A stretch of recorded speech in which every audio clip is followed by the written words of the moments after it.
We are preparing for our sweet potato garden. Food security is a must here at the farm. So this is our sweet potato garden that we've prepared, both for our home consumption and for the workers.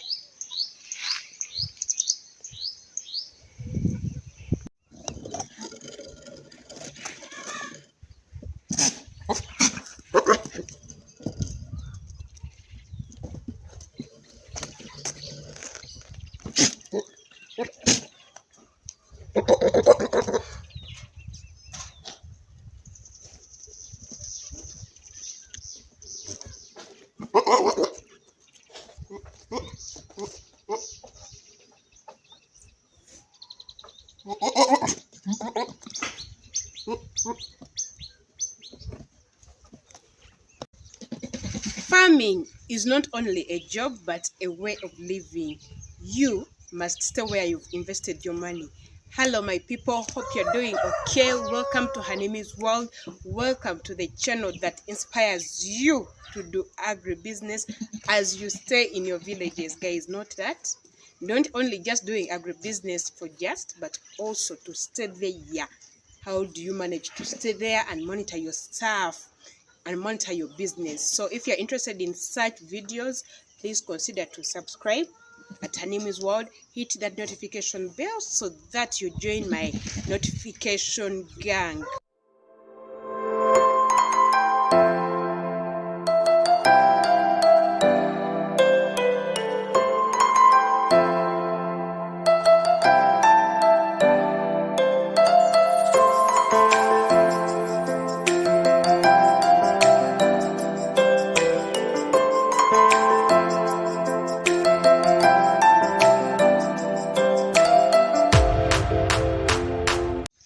Guys, I'm going to take you through the challenges that I face as a goat farmer here at my farm.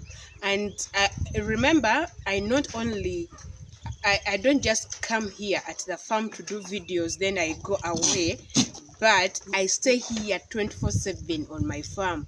Unlike otherwise, when I get some programs outside there, but I'm always here. This is where I live. So I'm going to give you challenges that I myself face when I'm doing goat farming here at my farm. Physical challenges that I've faced when I'm doing goat farming, and these challenges somehow also relate to other farming activities.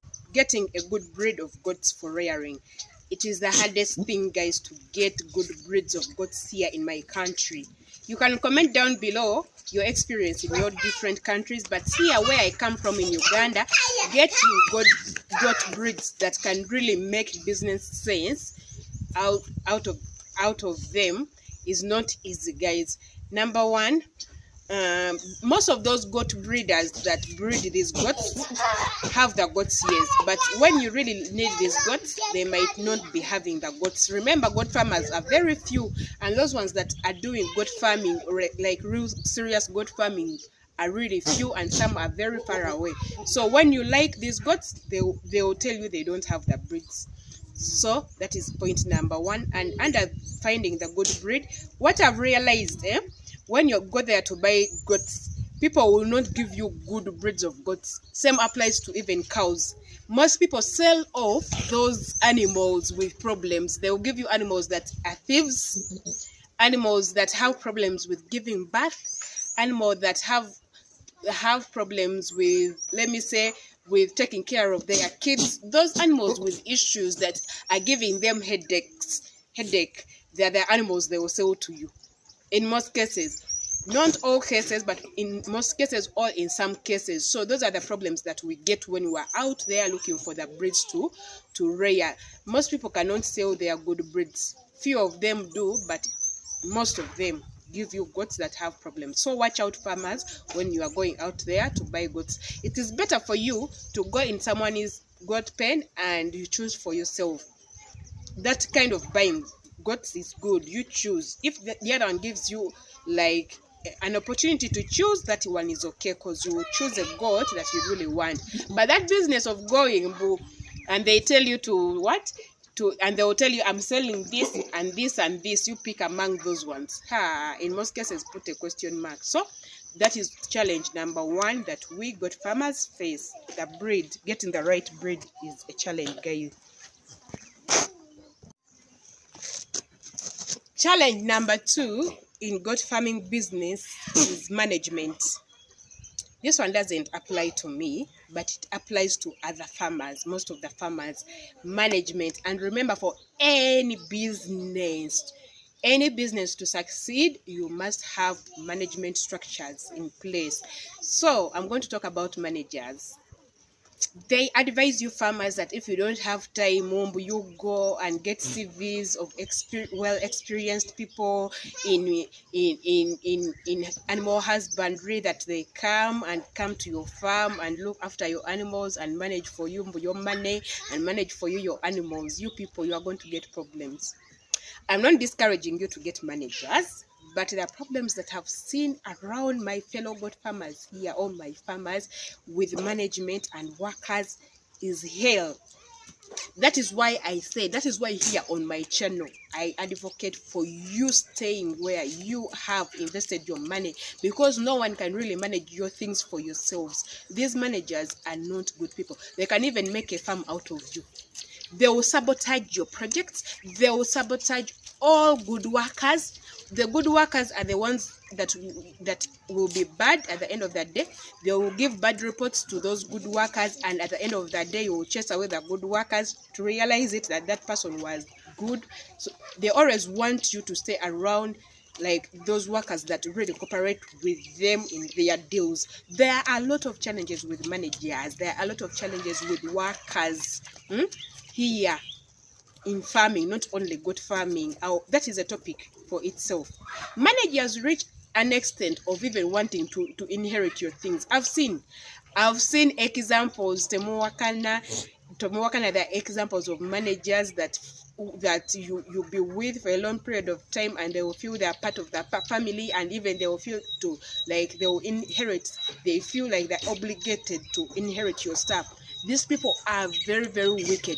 They are very sweet on top, but inside they are so wicked. They'll even make other farms from your farm secretly without you knowing. It is very hell here where I come from. Actually, it is very easy to get a lion in a forest than getting good managers here in my country. Yes, some have successful stories, but remember, they are successful for now. But in the future, you will get disappointed. I'm not disappointing you, but that is how some people will say, but this person was good for years, then later on he did this. So you have to watch out. You have to monitor these people. Go on ground, talk with the villagers, like outside villagers. You talk to them. They'll give you information about these people. And always listen to them. Don't try to defend your people. Get information from other sources about how these workers and managers are doing. And also workers here in where I come from are hell. People here, the youths don't want to work like slowly and getting there. They want easy and quick money. They will start stealing your animals. They don't even care about your animals. Actually, I don't know how many times here at the farm I say I pity people who are not in their businesses. Very many times I find incidences that if I weren't, I wasn't there. This would lead to a lot of loss. So I always pity people who are not on their farms. So problem of managers and problem of workers, like management and workers at the farm.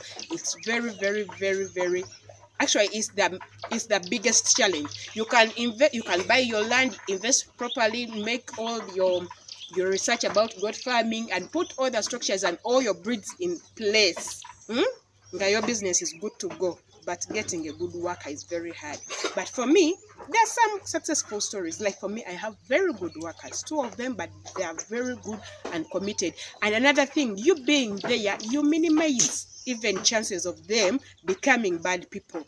They even get words like people from aside from the other villages or other places impact like those bad manners in them. They'll tell them, how can you exist without even stealing coal? They'll put bad words and bad manners in them.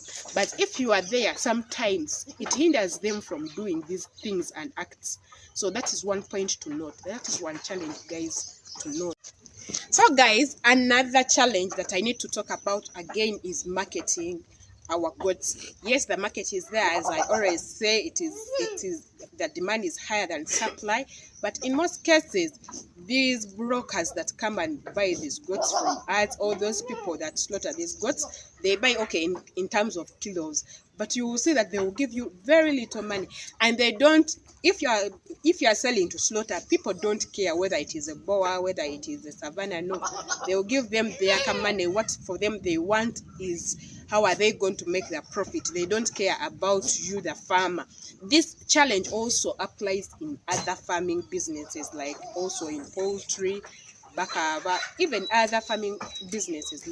Yes, people are crying about these brokers that buy our animals. So as I always tell you, get to know where you can sell your animals at the best price. Yes, anytime you want, you can get money, but how much money is also an issue. It is a very big challenge that we have to work as good farmers, that we have to get a solution for. Another challenge, guys, it is medication and treatment of these goats. In the beginning, when you are so naive about how to treat these goats, you will get challenges, guys. A lot of challenges. I'm basing on my experience. I'm basing from where I come from and from my experience in these projects here. For me, I've had horrible experiences with veterinary doctors. I don't know your what? I don't know your take. Yes, you can use veterinary doctors, but I always advise you to use these veterinary doctors as you also learn.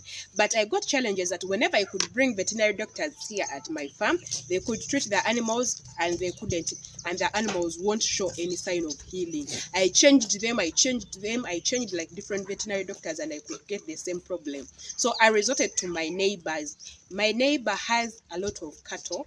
He's an elderly man, and he has been in this business for the rest of his life, all his life. So he has these balalos that take care of his animals without even calling veterinary doctors, that they will treat that will treat his animals. So I resorted to use these local people. So the moment I started using these local farmers or local banalos, I got a lot of improvement in the treatment of my goats. They told me, Aunt, for us, we learned these things on job. They've been in the system for the rest since they were young. Like some of them, they are so elderly. They've taken care of these animals for years, like 30 years plus experience. And they told me the secret is because I was realizing they were giving very many meals of medicine to the animals. I told them, Nga, you are giving a lot of meals to the animal. The medicine, the meals to the animal is a lot way beyond the recommended dose. Then they told me these animals go to feed in the fields. They pass through a lot of harsh environment. They are not on zero grazing, so you cannot treat them like those animals like on zero grazing. So when they started treating my animals like that and giving them their doses that they gave them, I saw a lot of improvement. And they were treating these animals using the medicine that I was buying from Container Village myself. But the other time, the veterinary doctors could come with their medicine, and I was told in most cases their medicine was always halfway. They could use the same medicine from other people, so they could use it also to my animals. Remember, storage of medicine also determines its effectiveness, and that medicine that you've already opened, then you use it after like days, is not effective. That is the trick I learned by myself. This one, you either take it or not, because some of you will come after me on this. But that is what I've experienced, and that is what I do, and that is what I've continued to do. I've learned to treat my animals myself, and I've also taught my workers, and I've also taught my children. They will grow up knowing how to treat these animals. Now, my baby is like 2 years, 3 years. he sees us treating these animals from 3 years old. Now, by the time he reaches 20 years, he will see how almost all these diseases he will have monitored. He would have got to know how to treat all these diseases, guys. So it is very simple. Try to learn. Another trick that I use is I do research in the container village. There in those veterinary shops, I do research which shop well knows about goats, which shop or which person well knows is well conversant with diseases of the rabbits, with diseases of the of hens. In most cases, there are different people, not all of them. Not all of them in one shop will know about these things. I've realized that those ones who are specialized in rabbits, specialized in goats, specialized in hens. So I always call them, give them a call. My hen is doing this, my goat is behaving like this. Then they will tell me to do this. Then I'll always stock my medicine with me, good medicine with me, and I also stock it very well. Then I use my medicine. Not that thing of getting a disease, abrupt disease, then you call the veterinary doctor, he will tell you I'm 200 kilometers away, I will come, or some will lie, I'm coming, and the goat is sick. And remember, when you're treating animals, the earlier you treat a disease, the better. But if you treat a disease when it has already taken its course for a long period of time, the chances of the animal getting well are so low, guys. So that is a very big challenge, guys. So begin with these people, but learning is a must. You must, me where I come from, you must learn how to treat these things, these animals. If you don't know, that is a problem. With experience, you get to know how to treat these animals. If you get any disease that you are not aware of, you can seek from those, you can seek advice on how to go about it. And another problem with the medicine, there are very many duplicates out there. They sell a lot of duplicate medicine out there. So you try to inject your goats with the medicine, but it is not working. So do research on those shops that sell genuine products, guys. So guys, that was it for today. I think I've exhausted some of the challenges. Others, they are just like that. So I think that is all for today. Please consider to subscribe to Hanimi's World for more videos about how you can survive in the village as you do farming as a business, which is a lifestyle channel, guys. Yes, so I have to take you through all this process so that you know what you can do through your farming journey. Then in future, some videos you will see me like in lifestyle. So it is a lifestyle farming journey, guys. So thank you for watching. Remember to subscribe. Don't forget to subscribe. Hit that notification bell so that you know, all you are aware when I upload my videos. Comment down below. I need to know about your comments, your experience down below, guys. And also don't forget to share my videos. Peace out.